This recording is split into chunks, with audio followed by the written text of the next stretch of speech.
how do we build trust, rapport, and credibility with a prospect. So, Colton, before we jump into today's episode and we go deep, for any real estate agent that is watching this and really, really is committed to building a multiple six-figure income by becoming a listing agent, what's the best way for them to maybe get in touch with you to talk about working with us and learn more about our Listing Agent Academy program? Yeah, I mean, you can just send me a message on Facebook or Instagram, or if it's easier, you could just email me, Colton, COLETON @reverseselling.com. Awesome. So let's jump into today's conversation. So first, I think this conversation has to start off with, we have to have something to compare to, right? So let's really unpack the traditional sales model when it comes to the questioning model that's being taught or that most salespeople will use. Everybody understands the importance of asking questions at this point, I hope. I think that most people understand that when you use statements or when you tell people things, that isn't very effective when it comes to selling. So they understand that you have to ask questions. The questions that you ask will determine the perception or how you're being perceived from the prospect. And so the traditional sales methodology says, okay, I'm going to ask questions that I believe will lead me to the sale. The problem with traditional questioning model is that most of those questions are very contrived and the prospect knows what you're doing. They feel the sales pressure because the questions being asked are of the benefit of the salesperson. So let's come up with a context or an example of a salesperson and a prospect. You choose the industry. It can be real estate if you want. We can sell fat loss. We can sell recruiting services. What do you want it to be? And then we'll give the audience some really concrete examples. I think a good one would be financial services. Beautiful. Financial services would be good. Yeah. All right. So that'll be the context that we use. Yep. So the traditional questioning model, let's use life insurance. Yep. Okay. So that'll be the vehicle that we use in today's conversation. So one question that the salesperson that is taught the traditional sales methodology would ask is something along the lines of, have you considered reviewing, or when's the last time you've had your life insurance policy reviewed? Mm-hmm. Now, people listening to this, either on the podcast or watching this on the YouTube channel, might say, okay, well, what's wrong with that question? Well, there's nothing right or wrong, but the thing that we have to look at today that we're going to go deep on today's episode is who benefits more from the answer of that, right? And so one might argue, well, they might not be in the best life insurance policy. They do need to get it reviewed. Yes, I agree, but how is it being perceived?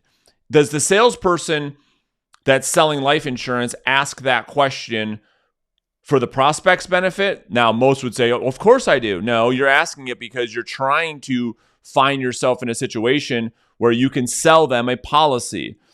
And if you're not careful, prospects feel that sales resistance and say, well, I know what you're doing, Colton. You're only asking me that because if I say yeah, or I haven't reviewed it in a while, then the next line of questioning might be what? Let's just kind of play this out a little bit. Yeah, well, they know that you're leading them somewhere, so the next line of questioning might be, all right, well, why don't we take a look at that and see maybe what you're missing, right? Or just implying that they don't have what they need when you don't even know that yet. Yeah, and then you start to get the resistance that comes out in objections. Mm-hmm. No, not right now, not right now. I'm good, I'm fine, we're all set. Then the salesperson finds themselves trying to overcome objections, right? Well, what objection handler can I use when they say I'm not interested, right? Then you just raise more reactance and more resistance. So what can we do instead? And so let's talk about that.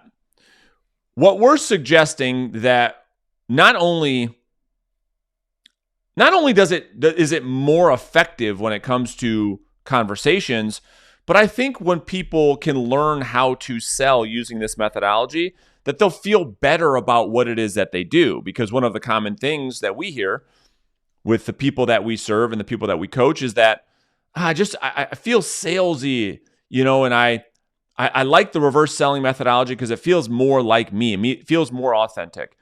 So how do we ask questions, Colton, in a way that the prospect perceives that they are for their benefit and not for the salesperson's benefit, and as a result starts to build some credibility and starts to build some trust? Talk to us about that.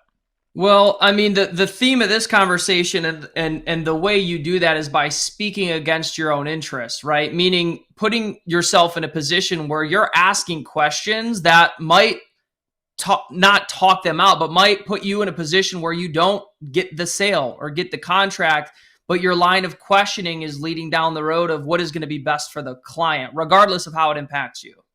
Yeah, and it's counterintuitive at first.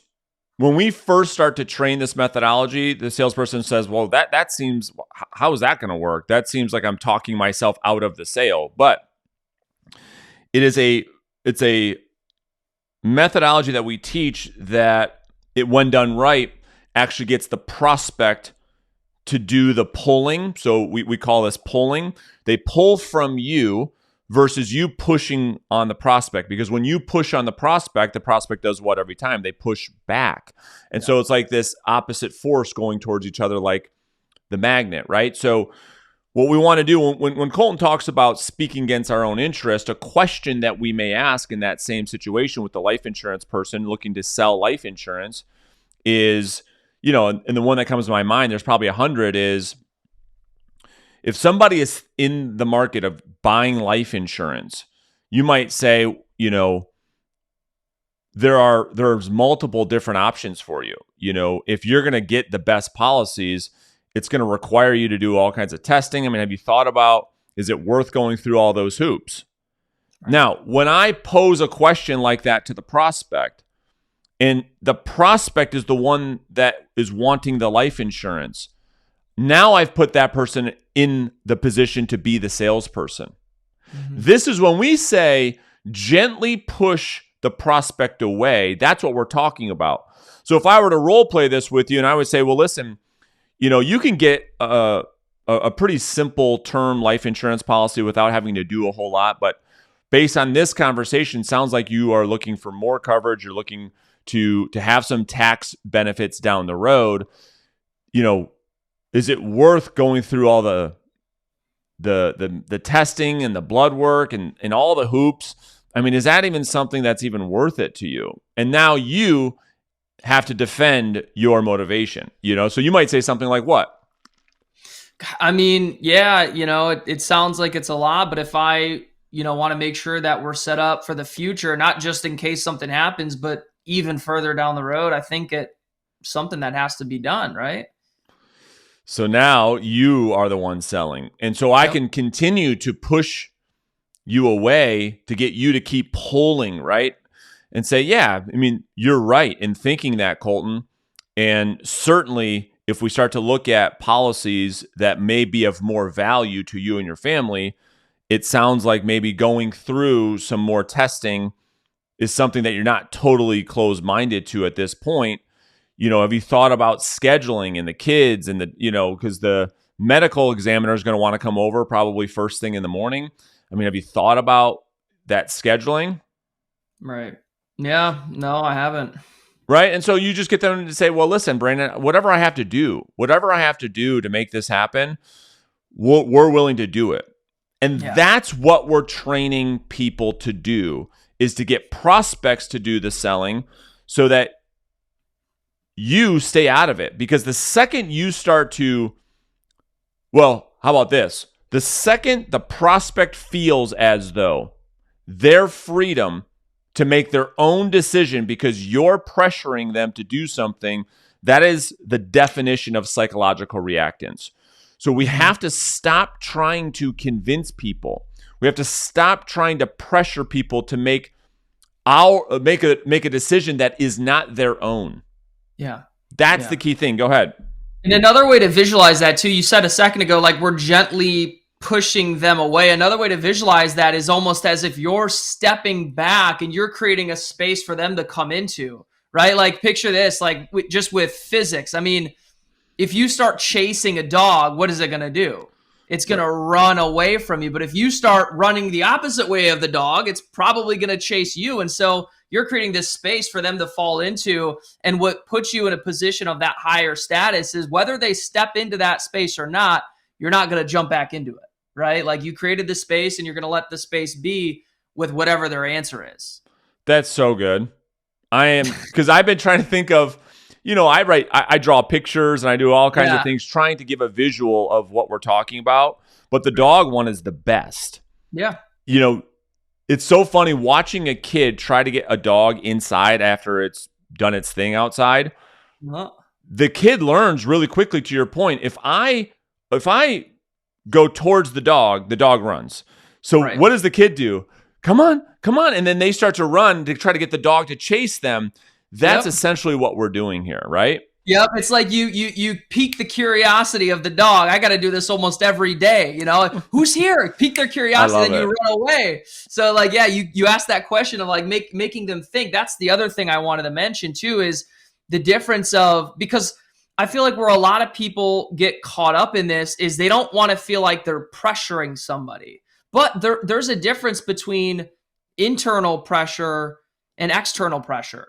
Right? Pressure coming from you, trying to have them do something, put them in a position where it's uncomfortable for them to answer because it benefits you. And then there's internal pressure. Example of a question would be, well, I mean, have you considered if, you didn't get the right coverage for you and your family and something were to happen? Like, have you thought about what might happen if we don't do this the right way? And it's creating that internal pressure of having them reflect within themselves again. And you've created a space at the same time, That's a great point. And let's go even deeper on that.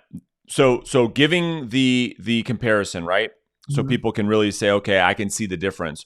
One way to do what you just said would be, you know what, Colton, I've been doing this a long time and you really need to get your policy reviewed, because if you don't have the right coverages, you might find yourself in a position that you and your family don't want to be in. Well, when I suggest that, right, that's the push. Based on physics, I put you in a position to now push back because I've elicited the psychological reactance, which is what social psychologists have found, is that when it's my idea, you have to defend it. So what I have to do as the salesperson is I have to ask questions to help you arrive at your own idea, that it was your own idea, that you've cultivated your own idea. And so the better way to do that is exactly what you have done. And that is to position hypothetical situations to say, hey, have you thought about, or if you found yourself in a situation where you were undercovered and something happened and you left your wife and the kids with all of these bills, how do you feel about something like that? Right. Would there be any value to you looking at this so that this doesn't happen to you, right? And trying to get the prospect to come up with and say, well, maybe we should have this thing reviewed. That's what we're trying to do. Maybe it's time to sit down and really take this seriously. You want that to be the prospect's idea. I think you had an insight or an idea too. Yeah, well, speaking of it being their idea, this is getting a little bit more advanced, but when you can layer these things together, see, when I first started learning this from you and from a lot of the people we've studied, I found it a little difficult to have these questions land because I didn't feel justified in answering or in asking them yet to elicit an answer. And so what you can do ahead of the question is frame it in a way that gives them a reason to answer. So it's called creating a pre-frame, right? I'm sure a lot of us have heard of pre-frames. And one example would be, and I'll ask you this, Brandon, we'll do a little bit of an experiment. And this is true, doctors did a study that they found that when you are just 2% dehydrated, your brain loses 40% of its cognitive ability. right? So even just being 2% dehydrated, you've lost almost half of your cognitive ability, right? And so, and when you now that's a frame, right? And when you create that frame, you can ask a question from that frame with the fact of knowing it makes, like, even just talking about that makes me want to have a sip of water. Cause I'm like, I don't want to be dehydrated. That's exactly what I was thinking. Yeah, exactly. And so when you can create context around your question, now that's not coming from you, that's coming from a third party. That's another thing we've talked about, is having third parties. And, you're creating the context in which you're asking this question from. That's right. So can you add anything to that when it comes to framing and how you can do that better? Yeah. And I mean, that's such a really good insight. And yeah, we're getting really, really advanced, but that's what people, I think, listen to the show, or why they listen to the show. What I would say is, when it comes to kind of communicating in a way that is being perceived that you do want what is best for that person, because most salespeople would say, yeah, I buy into the idea that I want to serve my clients. I do look out for their best interest. Well, in looking out for someone's best interest, that means just by saying that, then automatically that implies that you can't have a bias towards your best interest. There can only be the truth. And you brought this up on another podcast. So in order to do that, this is what I think about is, if somebody was getting some consulting, or somebody was getting some advice from a great friend, or some counsel from a great friend, and it wasn't a sales situation where the friend didn't benefit at all from the decision that the friend may be in tough times going through, that's what I think about. So picture this for a second. Imagine for a second you and your wife are in a huge fight, right? You're newly married. You've been married for, I think, 2 years now? Almost, yeah, a year and a half. Almost 2 years. And you come to me like, dude, I'm just struggling. And I've been married for 15, 16 years. And you're like, what have you done in this situation? Well, my answer has no bias towards the outcome, right? Because I don't, there's no benefit in it for me. So all that I'm going to try and do is speak from the lens of like, what is going to serve you, not what you want to hear. And so a lot of the time, a friend will give advice that the other friend receives it as tough love, but it's the truth. And that's what we're talking about. So if the prospect is thinking about these decisions, right? Doing something, doing this, doing that, what all sales have to do with is change. And all change is very difficult. So what I'm suggesting, and what we're suggesting, is that when you are communicating to prospects and when you're asking them questions, is to not just ask questions that you are the beneficiary of, but are true questions for people to consider, because all change is difficult. So if we were selling weight loss and someone says, hey, I want to lose 25 pounds, the traditional salesperson's like, phenomenal, man. That's a great goal. When can you get started? Well, the trusted advisor is like, that's very exciting. Have you thought about all the things you're going to have to sacrifice? Well, yes, I have. Tell me about those. Right. Now the person's looking to, because that to me is truly serving. Mm-hmm. It's like, of course you want to lose weight. I know everybody does. But let's think past the goal. Have you really thought about this? Have you really thought about the sacrifice it's going to take to accomplish the goal, where the needy traditional salesperson just wants the money? They don't really actually care about the person getting the result. Right. So that's what I think about when we're looking to communicate from high value status and to really serve people at the level that we're talking about.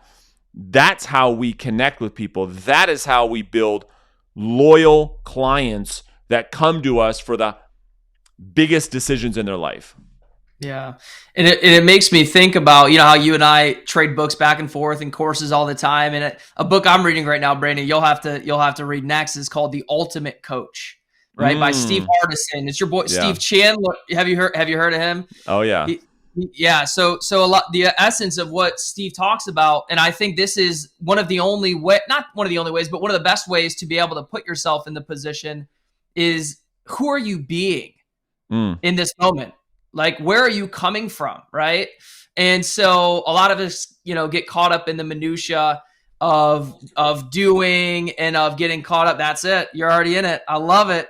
I love it. And so it's really, who are you being, and thinking about that ahead of time and putting yourself in the position of being that person who is fully detached from the outcome, who only wants to serve that. So it's really an internal thing. And maybe we can do a whole episode on that, on how to become the type of person who can ask these questions. Because we've been talking a lot about the principles and a lot about high status, which is true. And part of those are becoming this. But maybe the next episode, we can talk about how to be that person in your everyday life. Yeah. And I'll close with this. Again, I think a lot of untrained or newer salespeople have a very difficult time with this concept that we're talking about in today's episode, because it is counterintuitive. They say, if I want the dog, I need to go after the dog. If I want the sale, I need to be aggressively go after the sale, close the sale, right? I have to control the outcome. But like we talked about in today's episode, when you chase the dog runs, you can't catch it. So what you have to do is you have to think about, okay, it's counterintuitive, but how do I push this away to get them to chase me? And that was the best analogy. I'm going to steal that forever, by the way. And that's what today's episode is all about, is how to get the prospect to be on the offensive instead of the defensive. Your closing thoughts on this concept today? The one thing I want to add is what you said about it being counterintuitive. If it was intuitive, if anything you heard from us was intuitive to you, then that's good. That means you've already got it, right?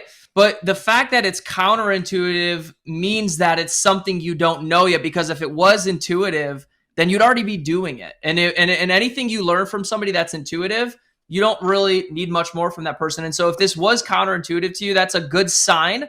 That means you're heading in the right direction, because it's something you're not aware of yet that you're becoming aware of, and then you can start to embody it. So yeah, everything that's counterintuitive typically is the right answer. I've started to find out. Yeah, I love it.